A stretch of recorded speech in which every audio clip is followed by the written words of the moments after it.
Fabio, eto raw si Villar. Ito raw niyang lumipat dito sa Okso. Pag nabalitaan ko na merong gulo rito, mananagot kayo sa akin. Areglado, Tata.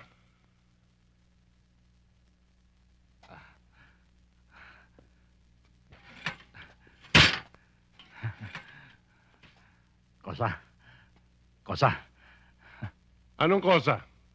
Di ba BNG ka? Dati. Kaya nga ako nagpa-altar rito eh.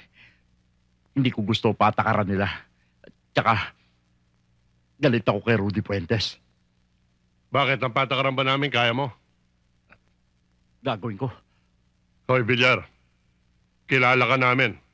Dito, kahit kami mga Bisaya, hindi namin ugali ang umasawa ng kapwa lalaki. Kapag dito mo ginawa yun, gubaan lubot ni mo. Huwag ka ng buwan ni mo dong. Pagguwaw na akong nag-aso-aso.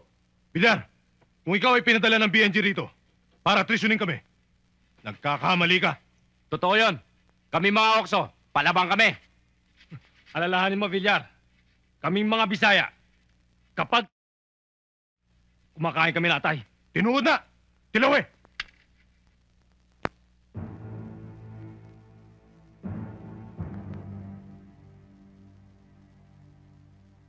Anong sabi? Kosang Rudy, delikado ka. Nagbabanta si Villar. Itutumba ka daw niya ngayon. Ganun ba? Paabot mo sa kanya. Nabilis-bilisan niya. Dahil marami naghihintay sa akin.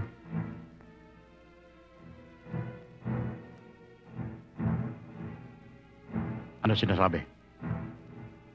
Bilis-bilisan mo raw, at marami rin naghihintay sa kanya. Baka maunahan ka pa.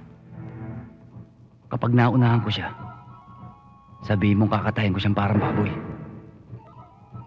Dudukutin ko atay niya. Matagal-tagal na rin ako hindi nakakain ng ikado eh. Ano pa sinasabi ni Rudy Boy? Matagal na raw siya hindi kumakain ng igado. Kakatayin kanya na parang baboy. Parang baboy? Oo, ayan o, linaw. At wag mo raw ipagmalaki ang pangkat natin. Kahit barko-barko pa raw na Bisaya ang dumating dito sa Maynila, hindi siya natatakot. Tignan natin. Bilis, bilis! Sige na! Why may prayer meeting?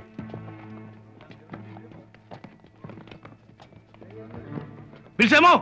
Bagal-bagal mo! O bakit naiwan ka? Ha?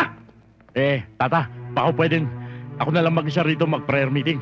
Total ho maririnig naman ng Panginoon Diyos ang sasabihin ko sa kanya si Rudy Boy ho, kasama rin sa prayer meeting. Pag sinabing labas! Labas! Sige na! Dali sa chapel! Chapel! Dali, dali!